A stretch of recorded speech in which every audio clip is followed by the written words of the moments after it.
नमः शिवाय, ओम नमः शिवाय, ओम नमः शिवाय, ओम नमः शिवाय, ओम नमः शिवाय, ओम नमः शिवाय, ओम नमः शिवाय, ओम नमः शिवाय, ओम नमः शिवाय, ओम नमः शिवाय, ओम नमः शिवाय, ओम नमः शिवाय, ओम नमः शिवाय, ओम नमः युवराज शिवाय। बुद्ध। प्रणाम ग्रहपति सूर्यदेव। आपने मेरी इस अकिंचन कुटिया को पावन किया, मैं धन्य हुआ। मेरे लिए क्या आज्ञा है सूर्यदेव? ग्रह युवराज बुद्ध, तुम हमसे आज्ञा प्राप्त किए बिना ही ग्रहमंडल को छोड़कर पृथ्वीलोक पर चले आए। क्या तुमने इस बात पर विचार नहीं किया था कि तुम्हारे ग्रहमंडल में न रहने से ग्रहों की गति और प्रभाव में व्यवधान उत्पन्न हो जाएगा? सूर्यदेव, मेरे पास आपसे आज्ञा लेने का समय ही नहीं था।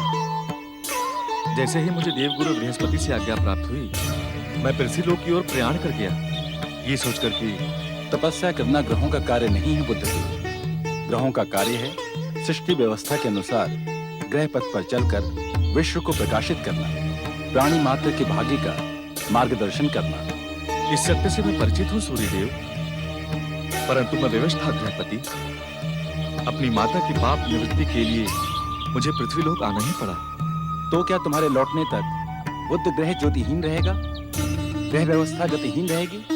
मुझे विश्वास था कि ग्रहपति सूर्यदेव के रहते ग्रह व्यवस्था गतिहीन नहीं हो सकती। हमें दुख इसी बात का है कि आने से पहले आपने हमसे अनुमति लेने की आवश्यकता ही नहीं समझी। यदि देवगुरु बृहस्पति हमें यह सूचना नहीं देते तो हम इस अव्यवस्था के लिए आपको कभी क्षमा नहीं करते।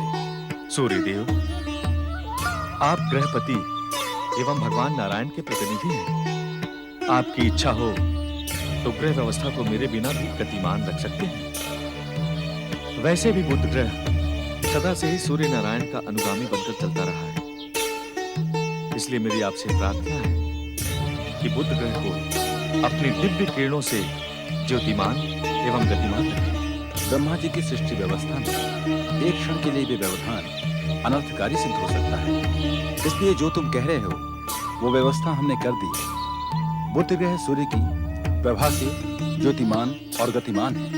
इसीलिए मैं आपसे पुनः विनती करता हूँ कि मुझे अपनी माता की पाप निवृत्ति के लिए पृथ्वीलोक पर तप करने की अनुमति दें। माता का स्थान स्वर्ग से भी ऊंचा होता है, ये हम जानते हैं। इसलिए तुम्हारी माता की पाप निवृत्ति के कार्य में हम बाधा नहीं डालेंगे। हम तो तुम्हें तुम्हारी भूल का ज्ञान कराने आए हैं।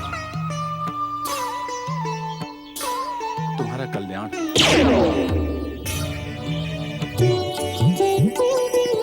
ओम नमः शिवाय।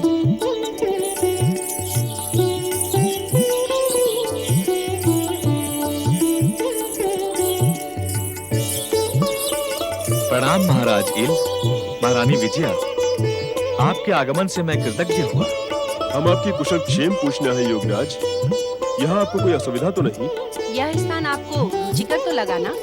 हाँ महारानी, इस रमणीय स्थान को पाकर मेरी तप साधना बलवती हुई। हम ये जानकर प्रसन्न हुए। यदि आपको किसी प्रकार की असुविधा हो तो निसंकोच कहें। महाराज, एक योगी का कार्य है मन से आत्मा को जोड़ना।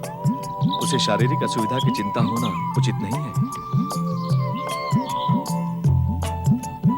नवयुवा योगी, आपने हमें अपना परिचय नहीं दिया और ना अपनी तपस्या का उद्देश्य हमें बताया। तुम इतने सुंदर सुदर्शन हो, इतना प्रभावशाली तुम्हारा व्यक्तित्व है, फिर तपस्या करके तुम्हें क्या प्राप्त करना है? हमसे संकोच ना करो, हमें अपना समझो। महारानी, मैं अपना परिचय तब तक नहीं दे सकता जब तक मैं अपने उद्देश्य में सफल न हो जाऊं। इसलिए मैं आपके प्रश्न पर निरुत्तर ही रहूंगा। यदि आपको कोई आपत्ति हो तो मैं ये काम्यक वन छोड़कर कहीं और चला जाऊंगा। नहीं नहीं योगीराज, हमें कोई आपत्ति नहीं है। किसी तपस्वी की तपस्या पर भला हमें क्या आपत्ति हो सकती है? युवा योगी, क्या तुम हमें अपना नाम भी नहीं बताओगे? मेरा नाम तारापुत्र है। तारापुत्र अर्थात तुम्हारी माता का नाम तारा है, परंतु तुम्हारा अपना भी तो कोई नाम होगा। अपना नाम और परिचय भुलाकर मैं यहाँ तपस्या करने आया हूँ। पुकारने के लिए आप मेरा नाम योगी रख सकते हैं। योगी? योगी कहकर ही हम तुम्हें अब तक बुला रहे थे। एक योगी को अपना नाम, धाम और पिछला परिचय भूल जाना उचित है। पिछली बातों का स्मरण साधना में बाधा उपस्थित कर सकता है। तुम सत्य कहते हो। चलो महारानी, योगी की साधना में बाधा पहुंचाना उचित नहीं। चलिए महाराज। प्रणाम योगी। मैं आपकी कृपा के लिए कृतज्ञ हूँ। प्रणाम। प्रणाम।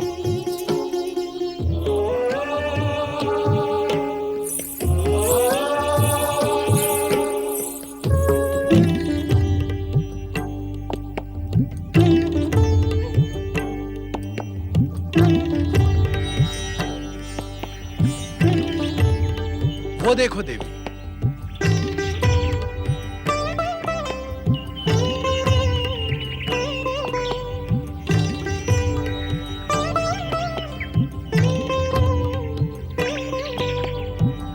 इक्ष्वाकु वंशी महाराज ईल के राज्य में स्थित इस काम्यक वन का यह भाग तुम्हें कैसा लग रहा है? अति सुंदर स्वामी।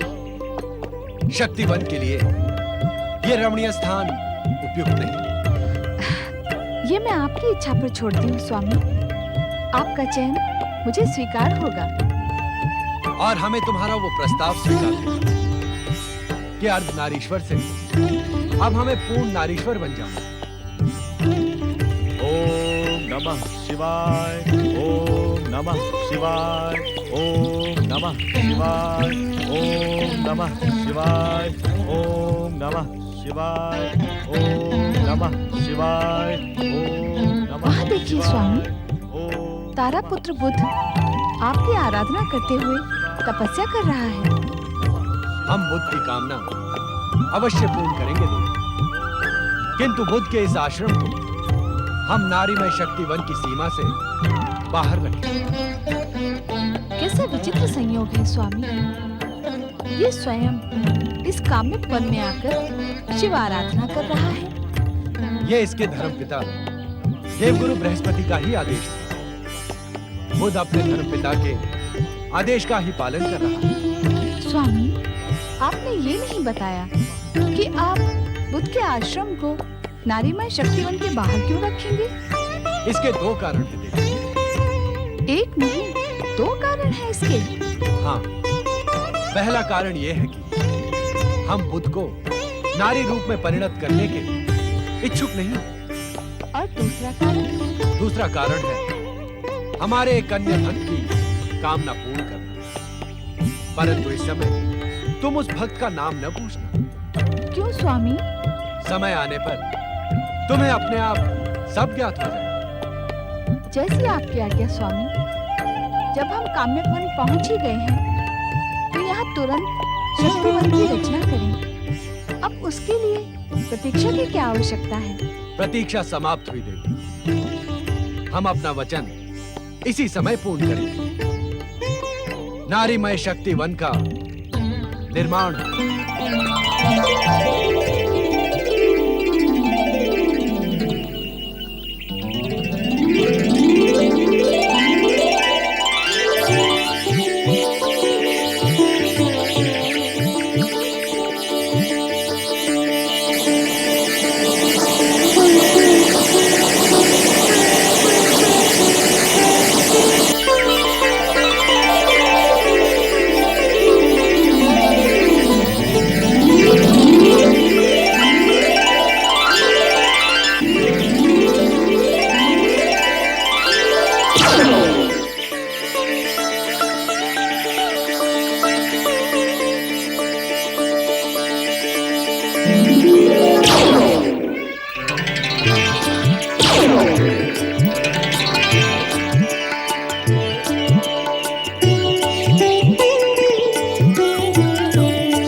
इस आनंदमय शक्ति वन में आनंद नृत्य आरंभ करें।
ओम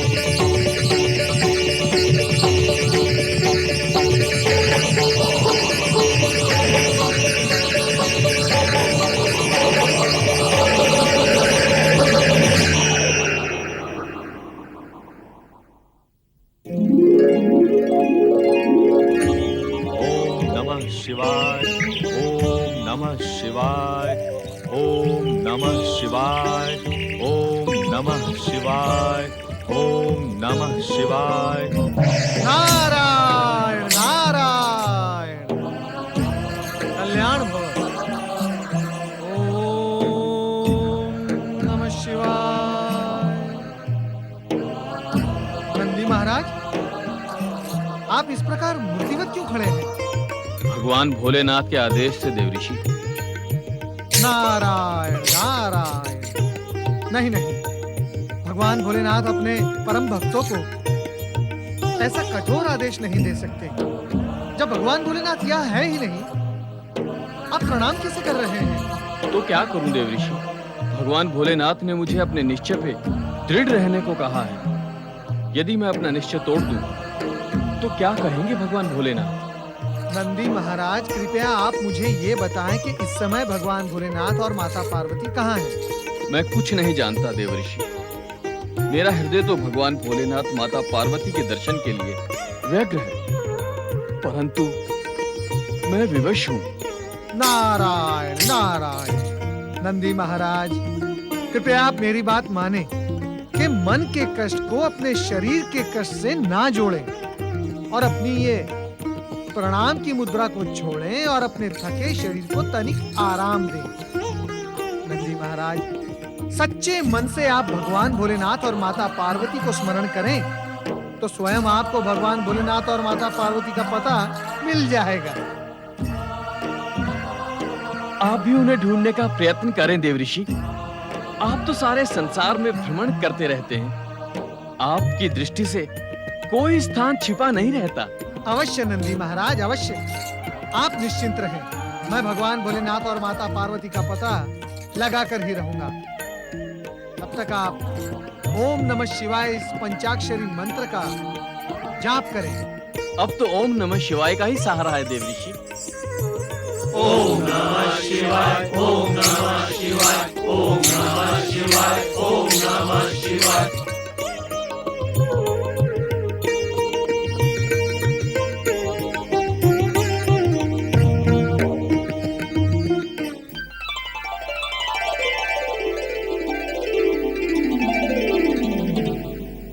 क्षमा से बैठने से शिव जी हमेशा हमारा उद्धार करेगा।